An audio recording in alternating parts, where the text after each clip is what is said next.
ซ้ำเหนือเป็นเมืองที่อุดมสมบูรณ์ทางธรรมชาติภูผาป่าไม้ที่เขียวงามตาตลอดปีโดยเฉพาะแม่นฤดูฝนที่เฮ็ดให้ต้นไม้ออกดอกออกผลที่งดงามกว่าส่วงอื่นๆแต่ในความงดงามนั้นอีกมุมหนึ่งก็มักจะมีความแตกต่างที่ซ่อนอยู่เสมอดังคำเว้าที่ว่าบ่มีความงดงามใดที่บ่โรยลาจางหายดอกไม้ที่เบ่งบานยังมียามที่ร่วงหล่นหลายคนอาจจะเห็นหลายมุมมองดังในวิดีโอที่ท่านกำลังรับชมอยู่นี้ข้าพเจ้าได้เห็นอีกมุมของเมืองซ้ำเหนือในแบบที่บ่เคยเห็นและบ่คิดมาก่อนถ้าหากเฮาเบิ่งรวมๆแล้วเมืองซ้ำเหนือเป็นอีกเมืองที่น่าอยู่เป็นเมืองที่สงบเงียบผู้คนยิ้มแย้มแจ่มใสธรรมชาติสวยงามอากาศบริสุทธิ์สูดหายใจได้เต็มปอดแต่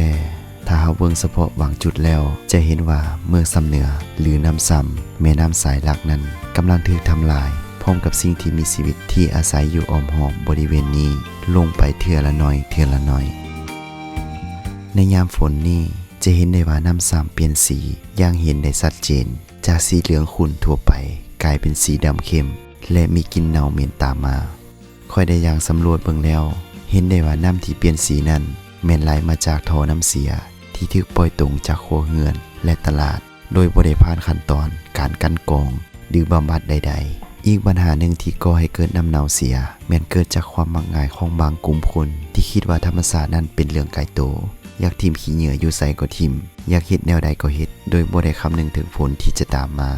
สุดท้ายนี้ขอยหวังว่าบุคคลใดที่ได้รับชมคลิปนี้อาจจะตื่นรู้และคิดได้การรักษาธรรมชาติมันเริ่มที่ตัวเฮาเองบ่แม่นหน้าที่ของไผและเป็นจิตใต้สำนึกของทุกคนที่ควรจะมีเพียงแต่ทานบ่ทิ่มขี้เหงื่อสาดทรายก็เป็นการช่วยรักษาและปกป้องธรรมชาติแล้ว